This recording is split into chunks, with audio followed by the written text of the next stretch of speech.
Hi, I'm Phil Ashey from the American Anglican Council with your weekly Anglican perspective.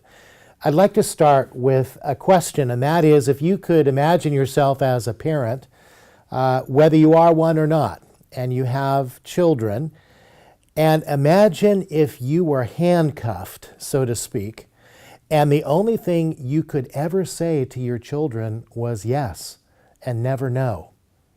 Never able to say no to misbehavior, never able to say no to lying or to doing other things that were clearly wrong. Well, it's a bit of a stretch, but it's a good analogy for what's going on in the Anglican communion today. And why is this important?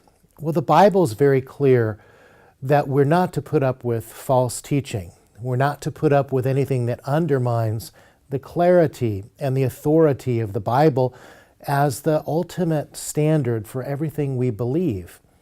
And in the Anglican communion today, quite frankly, as we've seen in this past primate's communique, we don't have any authority to say no to false teaching, and we don't have any authority to say no and prevent it. This is a very sad state that the Anglican communion is in.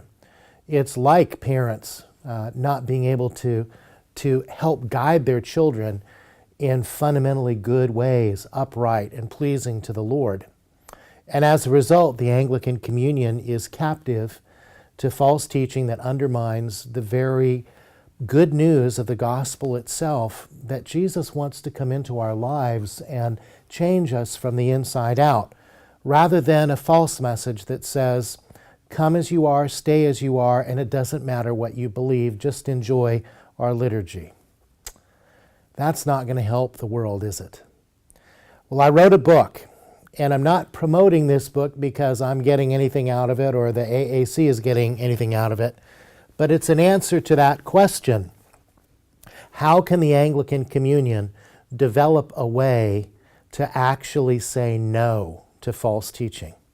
It's called Anglican Conciliarism, and you've been seeing some endorsements from international leaders throughout the Anglican communion commending it. And the reason I wrote it is very simply this.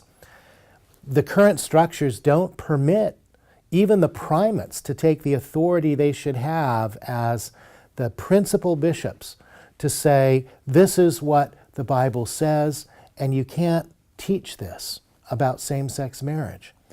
And if they can't do that in the system as it's currently organized, they need a different system.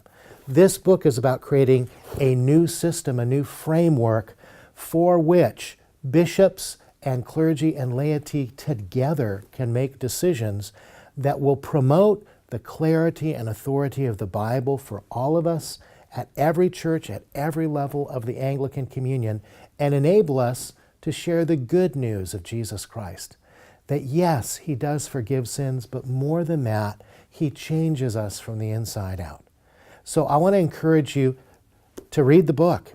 See what we actually come up with. Yes, I know it's got a lot of legal terminology and footnotes, but just go even if you can only get to one part, to the very end, which shows the structure. And share that with as many leaders as you can. And please pray for those who will be meeting soon to begin to draft these new structures.